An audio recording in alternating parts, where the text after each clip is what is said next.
এই যে বয়স 25 থেকে 35 আমাদের ছেলেদের জীবনে একটা গুরুত্বপূর্ণ কিছু বছর, যেখানে জীবনের দক্ষতা বিচার করা যায়, দক্ষতা প্রমাণ করা যায়।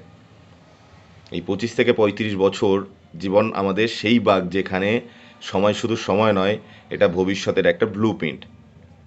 এই বয়সে তোমার শক্তি সবচেয়ে বেশি ধারালো হয়, মাথা সবচেয়ে বেশি পরিষ্কার হয়, স্বপ্নগুলো সবচেয়ে বেশি জেদি হয়, আর ভুলগুলো সবচেয়ে বেশি দামি। এই সময়টা হারিয়ে গেলে পরে বুঝবে সময় তো যায়নি, তুমি নিজেই পিছিয়ে গেছো। তাই গুরুত্ব দাও, কারণ 25 থেকে 35 বছর হলো সেই সোনালি সিঁড়ি, সেই সোনালি মুহূর্ত, যেখানে দক্ষতা করা যায়, নিজেকে বদলানো যায় এবং ভবিষ্যতের ভিত্তি নির্মাণ করা যায়। এই বছরগুলোতে অলস হলে আগামী দরজাগুলো বন্ধ হয়ে যায় ধীরে ধীরে, কিন্তু ঠিকভাবে ব্যবহার করলে তোমার ভবিষ্যৎ দাঁড়াবে এমন জায়গায় যেখানে অন্যরা তাকিয়েও পৌঁছাতে পারে না। এটাই সময় নিজেকে তৈরি করার, নিজেকে ছাড়িয়ে যাওয়ার, নিজের ভবিষ্যৎ নিজের হাতে লেখার। যত দেরি করবে ঝুঁকি তত বাড়বে, আর যত মন দিয়ে শুরু করবে জীবন তোমাকে ছাড়িয়ে দেবে বহু দূরে।